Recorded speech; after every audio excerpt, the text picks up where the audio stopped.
La RSE est-elle une obligation légale pour les TPE et les PME? La RSE, la responsabilité sociale des entreprises ou le développement durable ne sont pas perçus comme obligatoires car ils ne sont pas appliqués systématiquement. Mais le fait que le RSE recouvre des thématiques telles que l'environnement, la sécurité au travail, sème la confusion puisque ces thématiques font l'objet d'obligations réglementaires. Il faut en effet veiller à bien distinguer ces obligations de la mise en place d'une démarche qui intervient au niveau stratégique de l'entreprise. Une entreprise peut tout à fait respecter ses obligations légales liées à son activité et ne pas avoir entrepris de démarche très typée RSE. Mais alors, est-ce obligatoire de mettre en place cette démarche RSE? Devons-nous faire un reporting RSE?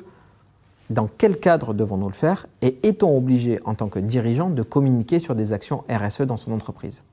Le principe de la RSE est de plus en plus connu et adopté par les entreprises qui sont toutes considérées par l'impact et par l'enjeu autour du social, de l'environnemental, de l'économique ou de l'éthique. D'un point de vue légal, c'est principalement l'adoption de la loi Pacte en octobre 2019, ou Plan d'action pour la croissance et la transformation des entreprises, qui a permis des avancées considérables en matière de responsabilité sociale et environnementale des entreprises, car il y a été inclus la considération des enjeux sociétaux et environnementaux dans l'activité. En clair, il faut donc penser à la fois une entreprise par son côté business, mais également par son côté RSE. Le reporting RSE est-il donc une obligation légale? À date, il n'y a pas de loi ou de décret qui contraint les entreprises à mettre en place des actions RSE, bien qu'elles aient un objectif vertueux. Si les TPE et les PME ne sont pas concernés, le reporting RSE reste une bonne manière de communiquer sur votre engagement auprès des parties prenantes, actionnaires, collaborateurs et clients. Si vous n'êtes pas une grande entreprise cotée en bourse, vous pourriez être concerné par la RSE en tant que fournisseur. Cela est principalement dû à la loi sur le devoir de vigilance des entreprises.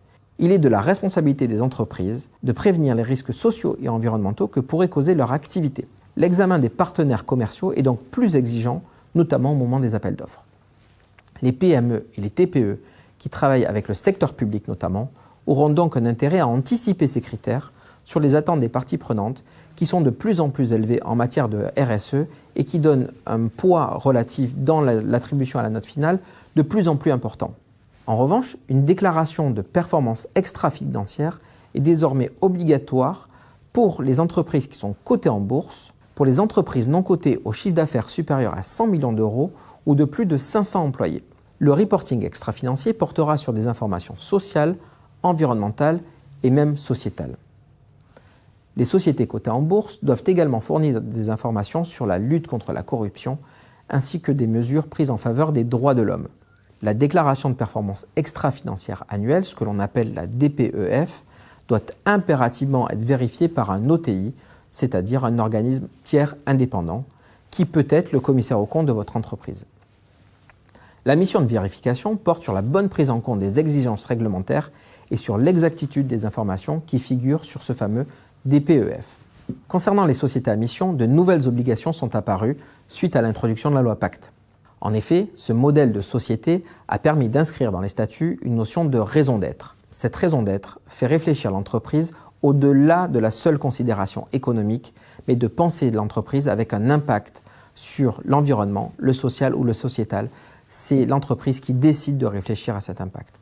Pour devenir une entreprise à mission, une société doit définir des engagements et les inscrire dans ses statuts de manière officielle. Les missions doivent également être reportées dans la base de données des entreprises de l'INSEE et il faudra également définir des modalités de réalisation avec notamment la nomination d'un comité de mission qui comprend au moins un salarié de l'entreprise et le contrôle au moins tous les 2 ans avec une vérification qui sera faite par un organisme tiers indépendant dit OTI. Si vous avez des questions ou si vous souhaitez être accompagné ou audité, n'hésitez pas à vous rapprocher de Crofi Correct.